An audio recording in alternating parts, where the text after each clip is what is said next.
I lost my job today. What? How? Life had already taken everything from us once, but this time, it didn't just break our home, it broke my wife's heart. In a quiet European city covered in snow, where wet streets glow under yellow streetlights and old churches stand like witnesses of time, we tried to start over.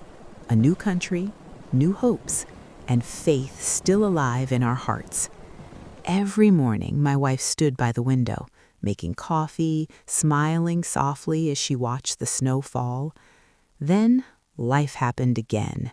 The job contract ended without warning, bills kept arriving, and the doctor's report said words we were not ready to hear. I watched her slowly change. Her laughter became silent, her prayers became shorter.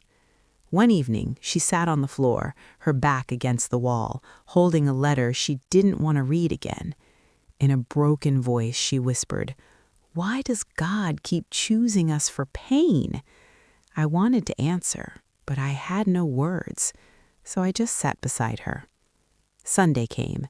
We walked into a small, old European church, wooden benches, stained glass windows, and a silence that felt heavy on the heart.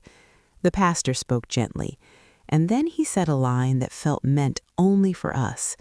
When life happens again, it's not punishment, it's preparation. My wife's eyes filled with tears. For the first time in weeks, she wasn't crying from heartbreak, she was crying from hope. She held my hand and said, "Maybe God hasn't left us. Maybe He's walking us through this."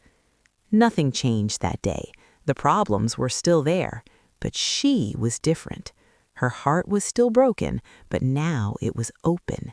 And inside that old church, with snow falling outside, God spoke without raising His voice. If life has happened to you again, if your heart feels tired and your faith feels heavy, remember this: God speaks the loudest in silence. Like this story? Share it with someone who needs hope.